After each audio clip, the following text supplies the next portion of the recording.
Hi, and welcome to I just want to talk about this film. I've got Tasha with me this week. Hi, Hello. Hi, Tash, how are you? I'm good. You? Oh, I'm all right. Are you coping at the moment?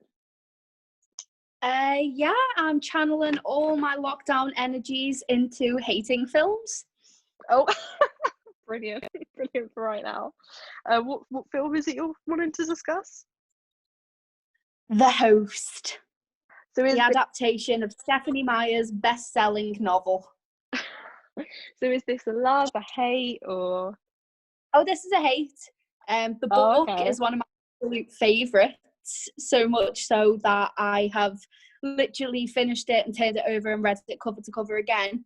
I was so obsessed with this book when I was a kid, and I made fan casts for it and everything. My ideal cast for this film was Jensen Ackles as Jared, Sophia Bush as Melanie, and Josh Hutcherson as Jamie, who's the little brother. That shows how far back I go with this, because Josh Hutcherson was still a little kid. Yeah, Like, well, this obviously came out in 2013.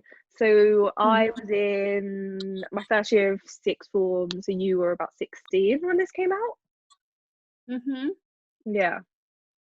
So that is it quite a while was back. it was grim. I feel like the biggest issue with this film is people saw that it was from the creator of Twilight, and so the producers or whoever have pushed it, they've gone, oh well, it'll be the same fan base as Twilight, so we've got to make it a love story. And The Host is a love story. I cannot stress this enough. It's one of the most important things about it, is that it's a love story, but not necessarily romantic. One of the biggest driving forces of the plot is that Melanie wants to get back to Jamie. She wants to get back to Jamie and Jared, but it's Jamie. She made a promise to her little brother that she would protect him, that she would come back.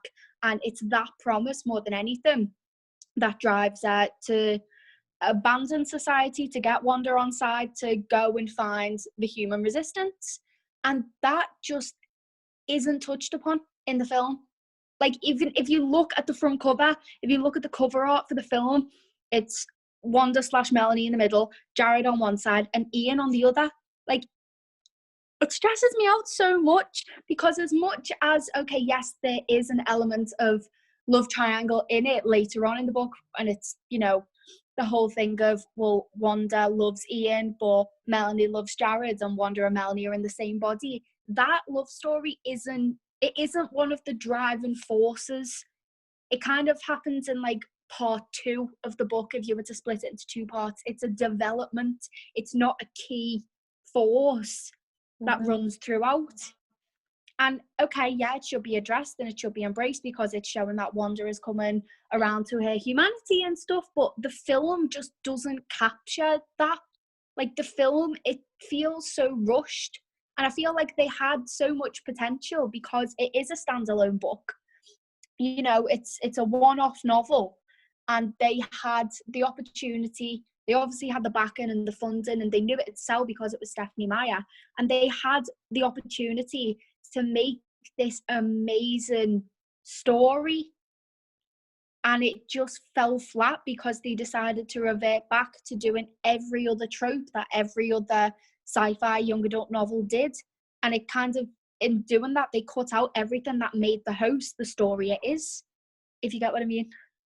No, I get what you mean. I think it goes into a lot of adaptation theory, in the sense of, I'm assuming they kept all the character names, and did they keep the characters' looks the same and stuff like that? No, Oh, they no. didn't. And that is another of my biggest issues. Sorry, I am very passionate about this. So, in the books, Melanie is described as tall, tanned, and she's got like brown hair. And they cast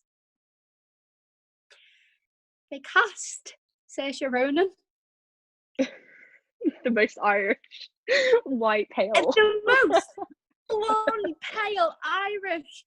And oh my God, it So stresses they me out kind of so did a much. very similar thing to what they did in the Hunger Games, where a lot of readers read it as she was probably like Italian or Hispanic, Yeah, because she is yeah. described to have this like olive skin with brown hair, yet they Like, don't get me cast wrong. Jennifer Lawrence, who was blonde. like they live in the desert and stuff, so it's understandable that they'd be tan. But another thing that annoyed me, let me refer back to my notes. So in the books, Melanie was born in New Mexico, Albuquerque. Am I pronouncing that right? That just reminds me of High Yeah. School Musical. And then in the films, they go, oh, she was born in Louisiana. There's no reason for that. There's so many of these pointless changes that they put in that there is absolutely no reason for. And I'm like, you've got the source material right there. You've got it right there. Why would you make that change? Like, and with the Seeker, she's described as being short and, you know, she's got like a stained black haircut. I think about like Edna from The Incredibles. She's described as dressed all in black. You know, she's quite, I don't want to say aggressive, but she's got quite, you know, like a snarly face and stuff, which is unusual for a soul because they're very pleasant and they're very nice and mellow. And that contrast is what makes this character stand out.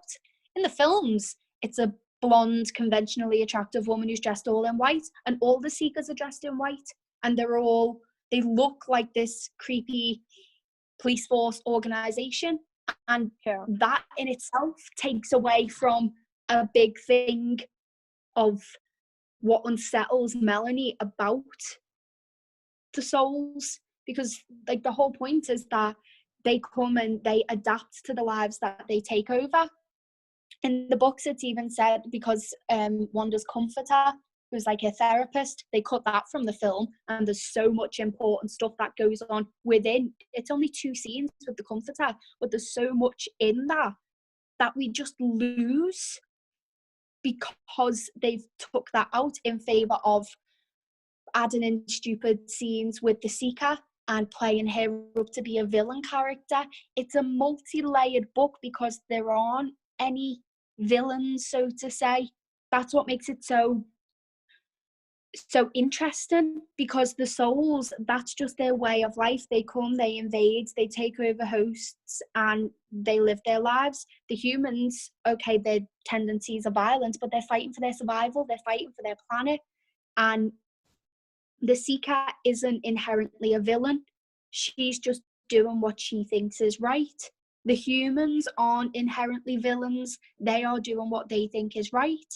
And I think the film really missed the mark with that, because by presenting the Seeker as this, oh, scary, I'm all dressed in white, I'm going to hunt them down villain, you don't care about her character. And her character as a human comes into it in the end when they manage to remove the soul, and her character comes back as the human Lacey. Now, that's not what happens with every soul, and that in the books is made clear that, you know, sometimes it's rare that the human will stay in the mind once the body's been inhabited. Most of them just vanish and the soul takes over the body. But in the film, that is made out to be like a normal thing, that the humans just stay. And the main point to the book is that it's really unusual that Melanie is also in the body with Wanda. So by doing that, they've completely undermined another massive point of the book. Mm-hmm. I think because I'm just looking up who it is, because I swear it was Lionsgate film. Was it not? Because I swear it was by the same people who did Twilight, but I can't see that right now. So I think it's Twilight just was interesting. Twilight was done by Smith. Oh, I don't know why I thought Lionsgate. Maybe I'm thinking of Hunger Games. But I think I'm Lionsgate just, was Hunger Games. yeah, I'm just shocked at who, like, because it doesn't even seem like it's by a massive production company. Because I was just wondering if there was studio pull, because a lot of the time you'll find on it happens often where you'll get like a trend and a film going on, like the Twilight films, and then they see money, and then you get a hot shot producer go on to it, and obviously I only know this because I've overheard stuff, and it's like they'll re-change the script daily, and they will literally hire who they think are teen frobs at the time and stuff like that. And then also the other like thing, to fight the casting department for this film. I would like to fight them. well, I mean, the only other thing I was going to say was, oh no, I've lost it, completely forgot.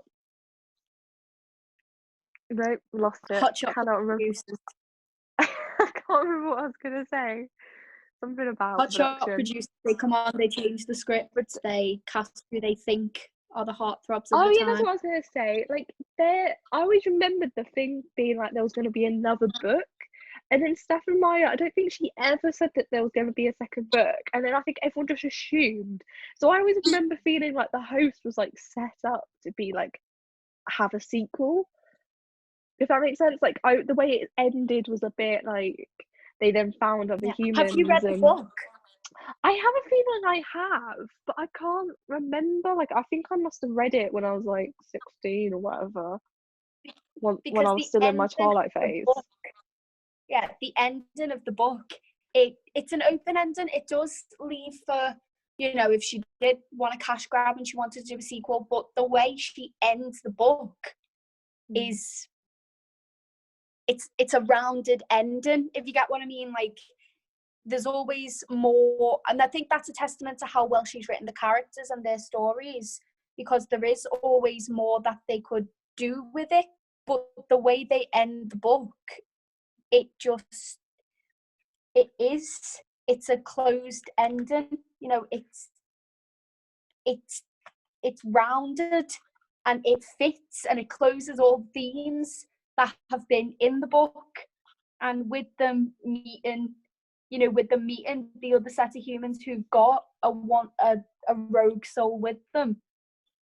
It's Yeah, just, I think it's a bit of a, because I know most people I know hate it, and it's really weird because I remember like I do remember going to the cinema to see it, and it was very weird because when I went to the cinema, me and the friend I went with were the only two people in the cinema, which is kind of, you know, rare. That doesn't really happen often, and it was a Saturday night. And I remember really liking it, but I think it was just that I was 16 and there was cute, cute, cute character, you know, actors, and I would yeah. say a reasonably good soundtrack. Because I do remember the That is soundtracks being one quite thing big at the that can time. be said. I think it's like a benchmark of a Stephanie Meyer film that the soundtrack absolutely slaps. And Yeah. fun fact for you while we're on here, I was reading through, because I've got like 4 copies of this book. It's literally my favorite book. My first one I read until it fell apart. And then I had to buy another copy because they released an extra chapter with Melanie in. And in the back of my one, she's put an annotated playlist, which I think is fantastic. Like, she puts the song and like which chapter and page and like the excerpt that relates to the song that she's put in. And I just think that because I'm a writer who works a lot from music, so I absolutely love that about the book. And I do feel like the playlist, like Ex Ambassadors Litos, is that how you Hmm. pronounce it? Litlos? Yeah, Listen let to the lost. song, it's fantastic. It is amazing. And obviously, like, that is from the soundtrack, and they had Radioactive by Imagine Dragons as well. Like, everything about this film could have been so good, and it just isn't. Yeah, I think one point that pops up over and over about this adaptation is the fact that in the novel, obviously, there's two people in one head basically, and then that's not translated well onto the screen. No, no. And I think that's where you can just feel the studio has rushed the film in the sense that they haven't taken their time to get a good filmmaker or cinematographer or even just HOD team together to really figure out how to translate, like to adapt this novel, because they're two completely different forms of media. And this is where saying that an adaptation is good or bad is very awkward, because they've always got to change things. They're, you know what I mean, they're always going to be two completely different mediums. Because that's why Yeah, I always say, like, the Divergent, I always say that the first Divergent film I think was adapted really well, because I think they kept all yeah. the main stuff, they kept the same sort of And then, apart from 4 being way too old. yeah, but Theo James. And then they just like ruined it with the next few films. But I Because think, they went completely off the book. I know, That's my it was like. awful. What stresses me out about Divergence is that we're going on a tangent here. The whole point of the first book is that they're like, oh, they can't know your divergent. They can't know. It's a big secret. It's only if you show these things that they know your divergent. And then in the second one, they rock up with this little device that shows what percent of each faction you are. Yeah, Like, it's a bit. It doesn't where make was any that? sense. But this is what I mean, Oh, where it does go into studio influence, because these big hotshot men, and I'm going to say men because half the time it is like 80% at the moment. They don't understand these novels. They don't understand how in depth they are, and half the time I don't think they actually read them. They just know that they're bestsellers, and then just hire a scriptwriter to write it, and then a director to direct it. And it hurts because you just can feel that there's no like love put into there's it. no And I think love in it. this is why the first Twilight was such a big thing, because the Because Catherine director Hardwicke, loved it. she loved it.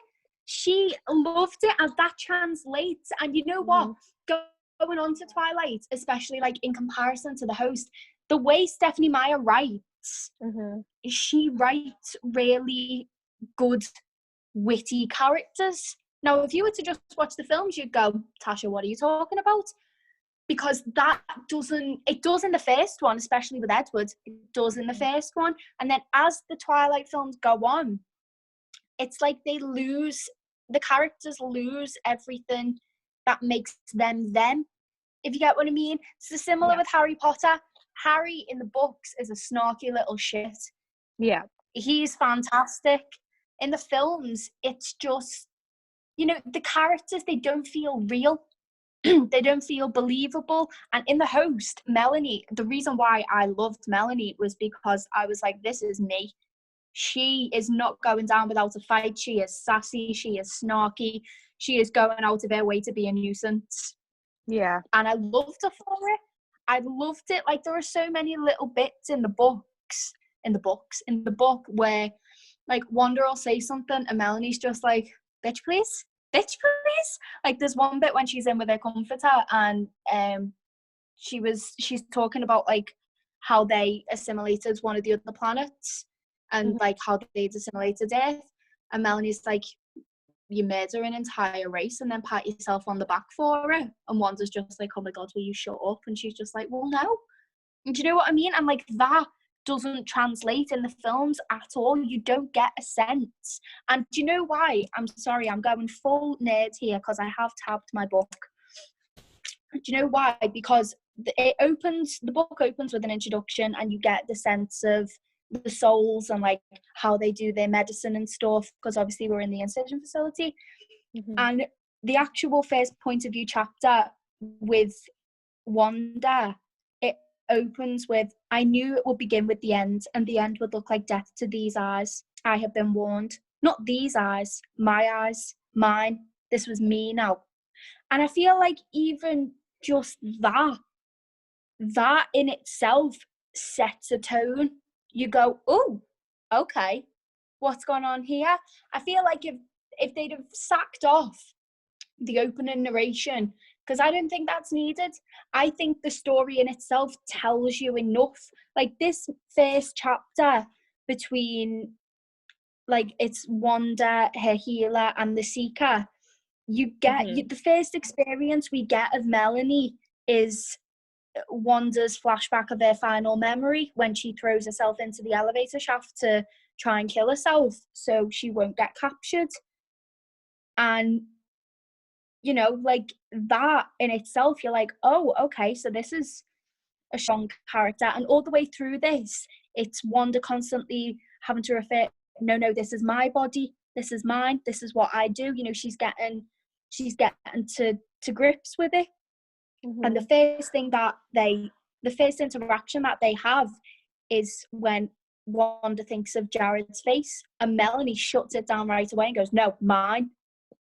And that instant possessive, that fight, and so much the way I've tabbed this, green is just general storytelling, and all the green tabs I've got here, the general storytelling is stuff that made the book interesting. It made the book, engaging. It wasn't just, this is point A, this is point B, this is point C. Do you know what I mean? I feel like, and I know there are time constraints and I know there are limits with what you can do with film, and books obviously have a lot more Yeah. freedom, but there's a lot of stuff in here that if they'd have just kept in like 3 scenes and cut the exposition at the beginning, you can enjoy and take in the story rather than it being fed to you. If you get what I mean. Like, I would much rather watch this scene of, you know, the healer asking Wanda, you know, what are you experiencing? What are you doing? And the seeker saying, like, you know, we need the information because that piques your interest. And you go, well, what information? What's different about this soul, this body? Because up until this point in the book, you don't know that it's unusual for a host to remain. And Yeah. do you know what I mean? Like, I feel like they ruined their own storytelling by wanting to tell you too much at once and then not actually putting anything into the story. I think this is when, like, going back to adaptation theory, it's, you know, it's a transmedia adaptation, and I think they could have done this in many ways. And I do think, from what I understand of the book to the film, is they didn't strip it enough, because novels are very in depth. They have a lot going on with them, and obviously, you know, like saying about the Harry Potter series, that they're very known for being stripped, but they're known for keeping the key kernels and satellites, which mean, as in, like, the key points that are the domino effect of a film. Yeah. You know, they keep most of the, like, you know, the character descriptions translated onto the screen, but then we don't always need the ghosts, and we don't, and, like, this is horrible because I really do hate the fact that they cut stuff like this, but, you know, like the fact that in the novels Hermione has this, like, campaign the whole way through where, you know, she's trying to free elves, like Dobby and stuff, and even though it's like, I'm with that actually is, rereading Goblet of Fire.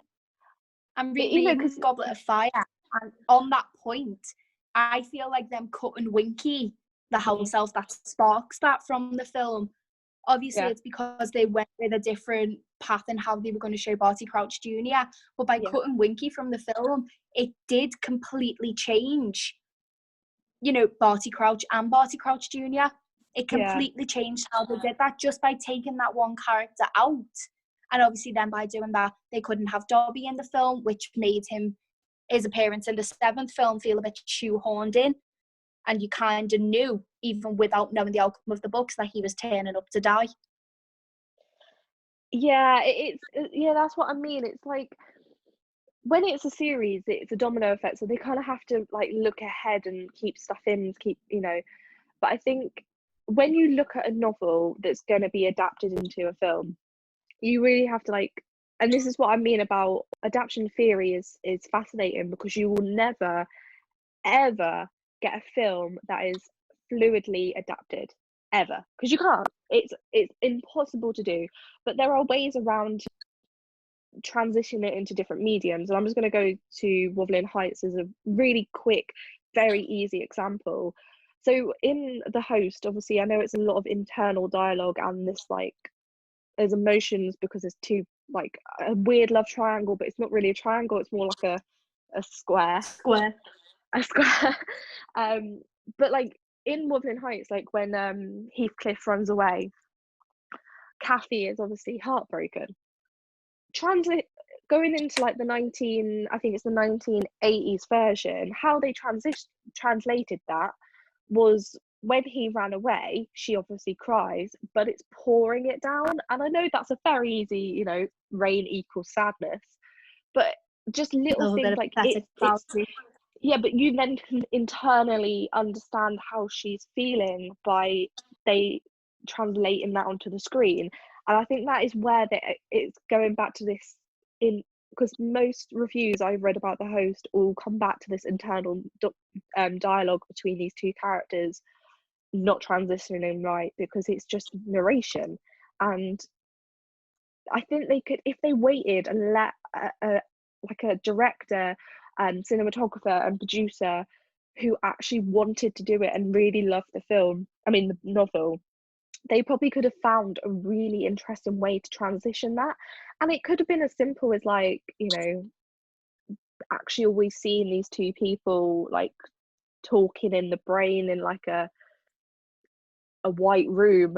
That is really shit. Sorry, that is like a really bad example. But I think that it just, they really did need to they could have gone really experimental with the film, in the sense of, like, it's a sci-fi. They could have gone really like external with how the internal thinking is, and making it more alien. But I don't know, they just didn't. And I think they just try to make a very cheap, well, not cheap, expensive, quick film to get a buck to sell to teenagers on the back of Twilight, and it didn't work, and it really backfired. Yeah. I think, again, a lot of the issue with the internal dialogue is they didn't bother to know the characters. Like I said before, Melanie is very snarky. A lot of her, you know, in the films, and I do think this comes down to the actress that they picked as well, because I obviously don't think she was right for the role in a physical aspect, but as an actor, she was not right for this role. She wasn't. She doesn't have the range to do. I mean, it might sound like a bold statement, but she doesn't. She doesn't have the range to do it for what is needed for this character. And vocally as well, her accent was very hit and miss. And it was like it was like the only way that they differentiated between the characters was Wanda was very far back and almost transatlantic, and then they have Melanie doing this weird in and out southern accent, and it didn't work. And like all the way through the book, you root for Melanie, you root for Wanda as well, but you know, Melanie is determined, and she's going to get what she wants one way or another, and she's fierce. And you know, that in the film just did not translate. She's a bit of a wet wipe, and she's not a character that, if you were to take Melanie and have her as another character and have Wanda in another body, which I know would defy the point of the film, but like you wouldn't root for Melanie on what they give you. Whereas in the book, you see her as a full rounded character. And I think a lot of that comes from her relationship with Jared and her relationship with Jamie. And they don't focus on that. Like a big point in the book, because obviously they've been keeping Wanda hidden away because they fear if she gets back to host society, she'll blow them out the water and they'll all die. But Jamie gets hurt, and it's Jamie who kind of bridges the rest of the group to Wanda. And obviously with the book, it takes place over a much longer time, so you get to see that integration a bit better than you do in the film, because the film doesn't even really give you a time scale. Like the film, it seems so stupid because you don't know if she's been there a month or 3 days, and she's like, oh, but Ian, I love you. And it's like, you don't know him. He tried to kill you. And we haven't seen enough progression. We haven't seen enough progression. We don't know enough about these two characters and their relationship and their interactions to actually justify this. Do you know what I mean? So at the end, this is where I mean that they really should have like stripped the novel. Like they really needed to understand what the key points and key motives were, because they don't spend the first half an hour is a mess. Like it's so much information being thrown at you, and it's like a really quick run through of what's going on, as in these two meet and then there's this and then there's that, and oh, she's kidnapped. Like it's, they needed to slow it down. And the book, it's fed organically. It's fed so organically. And this, right, don't shoot me here, and this is me literally just being a very quick suggestion, as in I haven't read the book for a very long time and I know I'll probably change my mind. But for example, did we even need the two, so I can't remember their character names, but the main female and her first love interest, did we even really need them meeting? I know it sounds really stupid, but like in a film adaptation, couldn't, to solidify that them two are absolutely in love, couldn't they have just already had them together and already established the world in the sense of this is how we live now, this is our community, and it would have just cut so much more Are like, you on about when Melanie and Jared meet?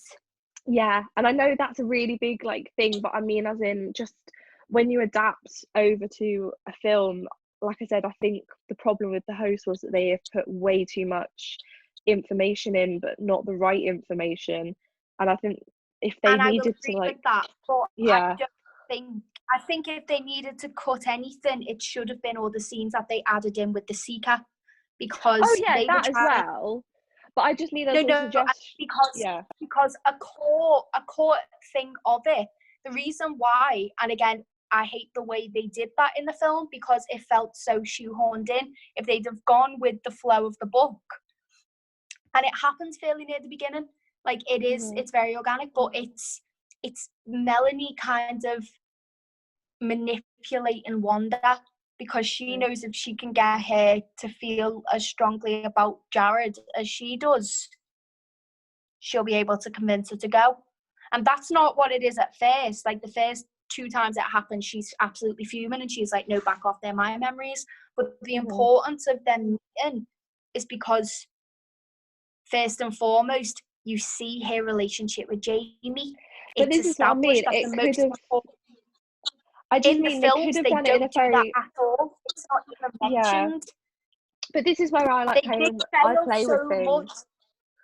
Yeah, they fail so much at establishing the fact that her relationship with Jamie is the most important thing, because they focus so much on the love triangle, love square, that they completely disregarded this sisterly, because obviously in the context of the book, she's been on the run with Jamie since she was 14.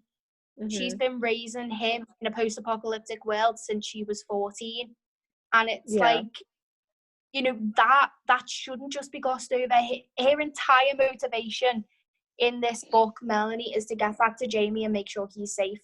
And that's why when he gets injured and they've got to go like back into society, and Wanda's got to, she's got to bluff her way in to get the medicine and stuff, they couldn't do that scene justice because of the way that they've established how the souls were. Like, if you just watch the film, you don't get the idea that the souls are this all loving race, and they don't lie, they don't deceive, they don't question anything, they all live in harmony, because your first introduction to them is through the Seekers, and they've set the Seekers up as this military force, which it isn't.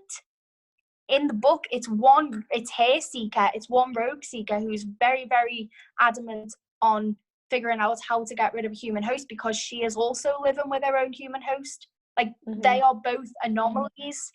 And I feel like when you've got a protagonist and an antagonist who set the tone for their entire group, it's really important that you get that right, and they just didn't in the film. So the scene in the hospital where Wanda goes in and she's got to get the stuff for Jamie, it's not, in the book it feels like a betrayal, because she's going and she's using their niceness, and she knows that it's going against everything that Wanda is. She's betraying their kindness to get medicine to help humans who they hate, humans who would kill them. And she knows from the other side of it that the humans won't kill them, that the humans just want to survive. She is very much in the middle. And the scene with Jamie just doesn't have the same amount of weight. It just doesn't, because they haven't spent the time establishing that character dynamic. We don't really care about Jamie. We hardly see him. And you just don't care. You're like, oh, he's got a cut on his leg. In the book, it's like life or death. Like, it's infected, it's gross, and like, if his fever doesn't break, then he's getting buried next to Walter. Which brings me on to Walter. Well, can I just say though, like, going back to, I just think this is the thing that really annoys me about like this film, because obviously as a filmmaker, they could have had so much fun with this film, in the sense of, it's very clear that the Melanie and Wanda's dynamic should have maybe been the core situation going on. So therefore, this is what I mean about, they could have completely cut the whole start. But hear me out on this one, because they could have started kind of when she's breaking in, and then going into like the alien body taking over, because then the whole start of like the first like act, if you would say, could come through like Wanda and Melanie having like her constantly being like, look, this is who I want to, this, and like showing flashbacks like constantly, and like really showing this emotional drive between. That's what it is in the book. Yeah, That's but this is what, literally yeah. it is in the book, and that would have and yet you as a filmmaker are turning around and going, logistically in a film that would have worked better. Why didn't they do that? It was It right really would there. Yeah, it would have, and it would have made the narration between the two very much easier, because they would have been able to have these conversations within their head, maybe like over flashbacky situations, and it would have really driven the love for Jared.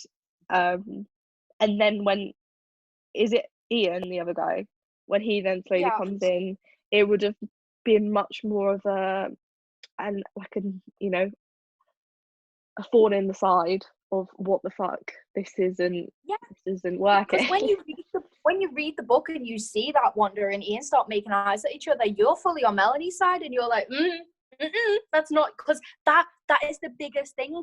They go, it's not your body. Yeah. And they're so torn, because it's like, no, that body belongs to Melanie, and Melanie is with Jared. He can, and like, I know it's like we don't own the people who we're with, but like the possessiveness, it's kind of like, no, do you know what I mean? He's watching Ian put hands all over the body of the girl he loves. Yeah. And it's like, it's not her body. And Wanda is so torn, because it's like, you know, it is, but it isn't. To like drag the director, because the director is Andrew Niccol, is that how you say his last name? But he did, look at his past, he does a lot of male films, like as in the Truman Show is obviously his. He's not the right writer, and he wasn't the right director at all. This book, A Woman's Touch, I don't know if that's just me speaking, as if you look at what Catherine Hardwicke did with the first Twilight, A Woman's Touch on a woman's novel, it's, you know, I just feel like for the emotions that are put in this book to be conveyed, and, you know, for a film to do it justice, it needs someone who understands it, not just someone who sees it as another generic teen romance, because that was what really made it. And I will say this till I'm blue in the face, that is what made The Host so special, because it prioritized self-love, sibling relationships, and yeah, you fight for what you love, and a relationship is a key part of that, but it's also, you know, changing your ideas on bigotry and prejudice and found family. It's every amazing trope all rolled up in this neat little sci-fi bundle, and it's perfect. And the internal struggle and the dialogue and the way you get to know these characters, it had so much potential. Like, there is a scene in the book when they are out doing a raid, because it's one after they get the medicine for Jamie, and they go, well, we don't have to risk our lives anymore. We can trust Wanda. She can just go in a supermarket and get us whatever we want. And the souls, they implant in human bodies at any age, and they have like adult capabilities. So you would get souls that are toddlers but are like fully formed adults. And it's Jared's, Ian and Wanda, and they're watching a couple play in the park with their little child, and they're like, oh, they haven't offered him up to be a host. That child's still human. And it's the seeing of, even, you know, they are the parents, they're responsible for that body, for that child, and the decisions that come with that. And it's like, well, even in society, it's, when do we give up the thing we've grown to love? You know, because once they offer that child up to be a host, how much of their personality is going to remain? And it's towing the line of, is this who I am, or is this who I am because of the host I'm in? And that is why, excuse me, the distinction between Melanie and Wanda is so important. Yeah, because I honestly can't really, I remember not really being able to say who was who. Like, they don't change them. And then not to be like that person, but then also they put her in a body that is very similar. Like, I'm pretty sure the actresses are both Irish and like blue-eyed and light-skinned, you know. And the whole So point of that was meant to be that Melanie was this tough, tanned, you know, she was athletic, she was a survivor, and yeah, her body reflected that, you know, she could run, she could climb, she was strong. And when they get Wanda her new body, it's actually the body of a blonde, tiny, petite 16-year-old called Petals Open to the Moon. And they just ship that soul off and they give Wanda her body. And another creepy thing that Stephanie Meyer likes is age gaps. yeah. Like the body that they Don't give we all Wanda, though? but the body that they give Wanda is 16 and she's with Ian. And it's even said in the book that she ages herself up when they ask so she can get down to business, so to say. And in one of the other flashbacks with Melanie and Jared, he's 29 and she's 17. And he's like, oh, I feel like I'd be taken advantage. And she's like, oh, but we're the last man and woman on the earth. And like, when you're reading that at 15, you're like, yeah, I could definitely, you know, that's plausible. Looking at it now as a 22-year-old, I'm like, I wouldn't even date a 17-year-old at the end of the world. Like, no. Yeah. I don't know whether it's the Mormon or whatever, but like, she's big on age gaps and it's creepy. But yeah, they missed the mark with that in the film because they don't care about the characters. And it just doesn't translate because they show the scene of it's Melanie, Jared and Jamie that go and pick Wanda's new body. And they pick a cute one and one that they think she'd like. And obviously they've only just seen the souls and seen that they're all shimmery and stuff. And they're like, you know, it was so pretty. So we wanted to pick your body that was pretty, which is questionable and objectifying and all that jazz. But like, you know, the sentiment behind it, and it's in a direct contrast to Melanie. And she's got to learn to live in this entirely new body. Yeah. And we don't see any of that because they just picked another random Irish actress and went roll credits, play radio. That's the thing though, sci-fi is like, why the reason it's one of the most popular things is because it translates real life issues and topics and emotions onto the screen. So I think it is annoying where someone like you who's read the novel understands what the actual message was and it's not transitioned well. What was it that you were going into before I interrupted you about the character? Okay. Walter. So, in the book, I feel like I've sorted everything within the book. This is a film podcast, I promise. In the book, there is a character called Walter, and he's really old, and he's got cancer, and he's dying, and all that jazz, and he's in a lot of pain. And Wanda, over the course of a couple of weeks, that she starts getting integrated into the community that they've got in the caves. She's telling them stories, she's mentioning about all the planets. I'll get back to that as well, the planets. And you know, she makes friends with them, not Melanie, she does. And he likes Wanda, and he, you know, and it's a friendship that she forms, that she cares about. And at the end, he's like delusional and stuff, and she stays by his bedside because he thinks that she's his wife. And she's talking to him, and her hand is bruised from how tight he's squeezing it and stuff, and she's there for him. And Melanie just kind of checks out, and she's like, oh, I don't want to deal with this. So she goes into her little room in her head, wherever she goes. And Wanda, this is a relationship and a death when he eventually dies that Wanda grieves for. Melanie doesn't. She accepts that it's sad, but she has known cancer, she's known death. This is an entirely new experience for Wanda, and it's such a human emotion because she didn't love him as a soul. She loved him as a human, and he loved her as a friend, and it didn't matter what either of them were, if you get what I mean.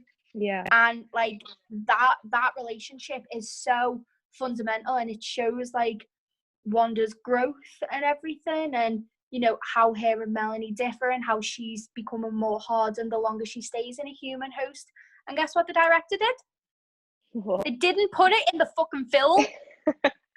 They cut This is that what I character mean. completely. They seem cut like they that did the wrong completely. thing. Oh my I know god. what we need. We need 10 minutes of the Seeker looking weird and doing things and shooting another soul in the head and saying every war has sacrifices, which is completely missing the mark on the character and the entire design of the souls as a whole. No, let's add all that in and let's cut Walter and let's cut all that. Let's cut anything of emotional interest and let's just put that in. I think it's just interesting that, like, for example, this film had a 40 million budget, which is a lot. And obviously, like I said, it's because they were obviously bagging it to be Twilight. But then, Then why didn't they make it good?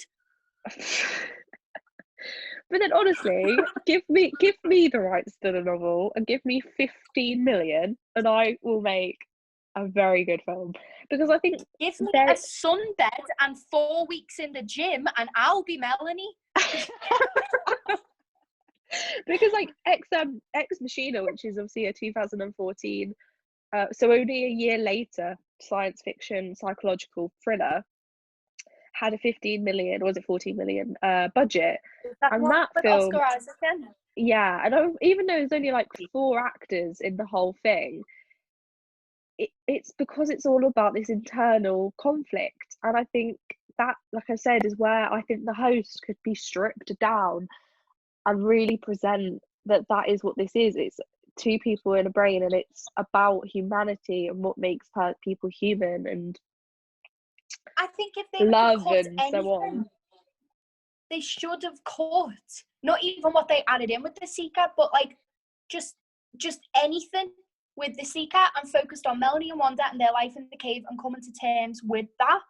Even if, like, because they cut so much from the end of the book, and they cut like them going on the raids, and they cut like they basically cut everything of interest. And this is what stresses me out, like within Harry Potter, there's so much little stuff in the books that makes it interesting, that makes it memorable, that makes it feel like a real story and not just a timeline of plot points that you're jumping from. You know, there's no time for the characters to breathe. There's no time for them to just, like, if you were gonna add in scenes, add in something that is developing a character emotionally, you know, rather than shoehorning something in to elevate the villain that you've added in. Add in something that shows emotional growth. Like one thing, it's all to do with translation. It's added it in a new way, because understandably not everything can be internal monologue. Not even necessarily internal. Like there are so many scenes in the book where you know, like where she's talking to Jamie or she's talking to Jared, and it's even talking to Jeb, like when Jeb gives her the tour, that would have been a really, really, really good scene to include, because if they'd have kept in the quote where he's like, if you put because Jeb says to her, if you put a frog into a pot of boiling water, it'll hop straight out, but if you put it in a cold tub and warm it up, it won't notice it's being boiled. And Wanda goes, am I hot, or she goes, am I like the water or the frog? And he's like, I'll let you figure that out for yourself. Because she's like, well, hang on, are you luring me into a false sense of security here and you're just going to kill me? Or are you normalizing me being here so other people accept me? And that was so clever. That was such a nice little bonding moment and a clever piece of writing that would have enhanced the plot, because you see how hostile people are towards her. They want to kill her as soon as they see her. And then if you see her getting more and more integrated in, it lulls you into that false sense of security because she tells them stories. Jeb encourages her to talk about the places she's seen and the planet she's lived on. And then when Jared comes back from the raid, he's had none of this emotional advancement, and you're right back to square one with him. And it sets up this whole other dynamic, because Jamie and Jeb have been won over, and they're the 2 emotional people in her life. You know, Jeb's her uncle, Jamie's her little brother, but the man she loves still sees her as a monster. But on the swing side of that, you've had Ian warm up to Wanda. So you've got these incredibly complex dynamics. And but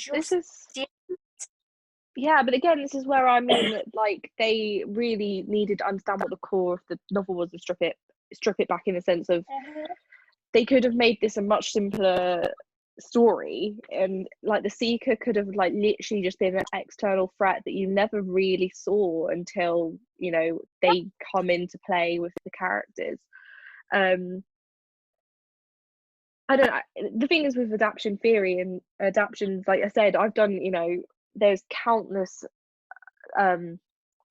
articles, and I can't think of anything academic right now, but I've obviously done like 2 whole modules about it, but then at the same time it's like seeped into other modules, because like Hitchcock, for example, just on film theory, he always said that dialogue is, you shouldn't I can't exactly remember what he says, but the gist of it is dialogue is, you shouldn't have dialogue, you should be able to move a film and still understand what's going on. I don't completely agree with him as I've grown, and you know, Hitchcock isn't the end be all end all anymore to me, because I think a good bit of dialogue and watching the way that someone talks and the camera angles of making you watch their hands or watch their eye twitch to really show that they're lying, or that they're happy, or that they're emotionally drained by what they are expressing in their dialogue, can really establish a relationship, because most people in reality become close through dialogue. Like, you know, you openly talk with each other, you talk about good experiences, bad experiences. So I think moments like that between the 2 females should have happened, and again, it's probably just learning a way to translate it onto the screen instead of it just always being a narration within her head.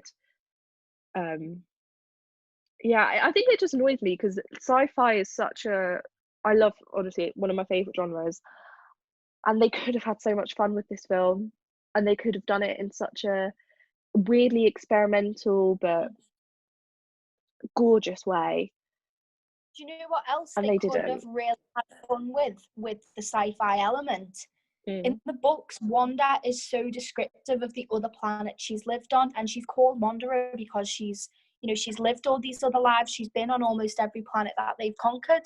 Yeah. And the stories that she tells the group as she's being integrated, which, you know, helps them kind of warm up to her, she's saying all this amazing stuff. And even between her and Melanie, when she's given visuals of like a botched invasion where they, on one planet, they were all like seaweeds and they were rooted to the ground, and they lost the northern forest of that, and they all shared a hive mind, and they had to feel, you know, that pain of that loss.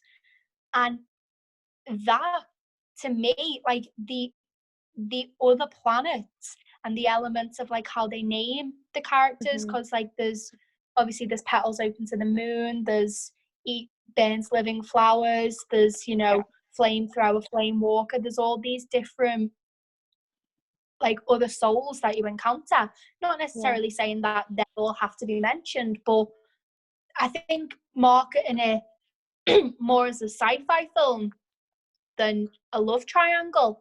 If they'd Yeah. have done a found family, you know, self-love sci-fi film, that would have hit a lot closer to what the actual novel is, Mm-hmm. rather than them seeing that it was Stephanie Meyer who wrote it and going, oh, it must be a love triangle, and trying to go that route with it, because that just doesn't work for this story. This story is rooted in, you know, self-discovery and identity and love, Yeah.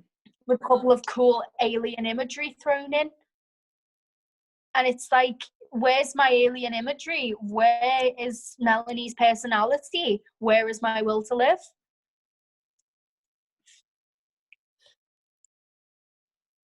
Yeah, it's an interesting one, I think, you know, adaptions and then franchise, because I do really think, I remember there was rumors of them doing a second one, and then obviously the box office happened, so because they did make their money back, but usually a film needs to double or 3 times over to get to then make a second. It didn't even Stephanie do that. Meyer she's never said that she wanted to do a second one. I know, but Like, I bet if it was a good film, and I bet they would have made a second oh, one some anyway. studio would have picked it and ran with it and completely missed all the messages all over again. And I still have paid to have gone to see it just to rant about it. But I just from the second that they announced the casting, I knew this was going to be a train wreck.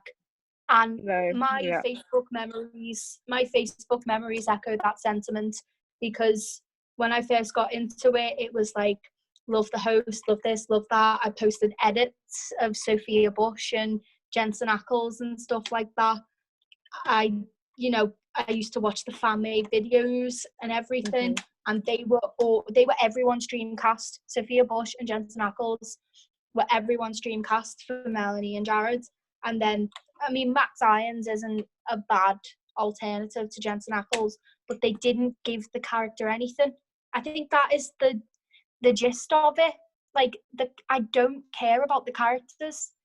And these are characters that I cared a lot about. Like, I loved Melanie so much that my first ever own character, I named Melanie.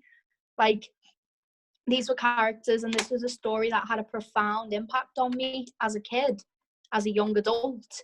And the film just completely missed the mark on everything that made it special and made it stand out. They just turned around and made it not even just a generic thing, it was a bad thing. Like, you can have generic and subpar, but this was generic and straight up bad. Yeah, well, that's what novels are, aren't they? Novels can change. Well, a good film can impact your life, but novels are something that they live inside your brain, and you imagine it, and it can take you days to read. So I think when novels are this personal and then they get adapted in such a bad way, like going back to the Harry Potter, I never really remember anyone moaning about the adaptation as much until recent years, where we've been able to readdress it. But I do think the Harry Potter films, for franchisee novels, is one of the best examples of adaptation done well. Yeah. The only thing one of the main Harry things needs to that be annoys more me about sarcastic. Yeah. No, it's the point that the whole thing is that Voldemort did whatever he could to become more than a man, and in the end, he died like a man, and his body fell down flat, and the Wizarding World could see that he was dead, and he was there, and they had a body, and in the end, despite all his efforts, all his dark magic, he died a man. So what did they do in the film? They turned him into confetti. Like, I do remember a few people moaning about that. Have you ever seen something miss the mark so heavily? Like, after all this, he died a man? No. Let's have him dissolve like tissue paper on the breeze. No! Oh my God. Yeah, I do remember, like, this is the thing, I wasn't, it's going to sound really bad, I wasn't the person to read the Harry Potter books, and I know I need to. Like, I think it's getting that time now that I'm like, I probably should buy them and read them, so I have my own opinions. I just never, I don't know, no one ever gave me them as a kid, if that makes sense, so I just never read them. You can log into my Kindle Unlimited and read them if you want. Oh, thank you. I might do. So, have you got anything else to add? Any other notes? If you ran your heart content. The host is a disappointment, and I hope that in like 15 years time or something, well, maybe a bit sooner, because I would hopefully like to be casting it as something, that we can get our hands on it, and when we've got our own studio and we're making films and breaking box office records, and we can do it the justice that it deserves. Because I hope so. I'd love to do a sci-fi. Horrific. Like, this film ruined Saoirse. Am I saying this right? Saoirse Ronan. Shimmy Shimmy Shake Roman. It ruined Szechuan Sauce Roman for me as an actress. Like, I loved her in The Lovely Bones, but like, I didn't watch Lady Bird for so long because her face angered me. Like, I have genuinely got beef against her because of this film. I really hope you And meet that her has one took day and tell her, and then she'll probably go, "Don't worry, I hated that film as well," and then you'll be best friends. you know what? You know, if I ever met her, I'd have to. I'd have to be like, look, Ladybird, fantastic. The Lovely Bones, unparalleled. But why the fuck did you say yes to the casting of Melanie Strider? Did you read the character description? Were you that desperate to have your name attached to something that could potentially have Twilight levels of fame? Because I wouldn't sell myself off for that. Like, don't get me wrong. I'm an actor, and I want my break as much as any other actor. But if someone came to me and was like, you know, oh, we want you as you are now, you know, with black hair and everything, and 22 to play Daenerys Targaryen in the first book when she's a blonde 13-year-old, I would not turn around and go, yeah, okay, that makes sense. That's a perfect casting choice. I'd go, no, go and find a blonde 13-year-old. Oh my god. And then cast me as something else. But like, just your moral integrity would have to make you say no. Or maybe that's just me because I'm very passionate about it. Yeah. But I know. yeah, Saoirse Ronan, if you hear this, next time you're in Liverpool, let's fight or get coffee. I just want to talk.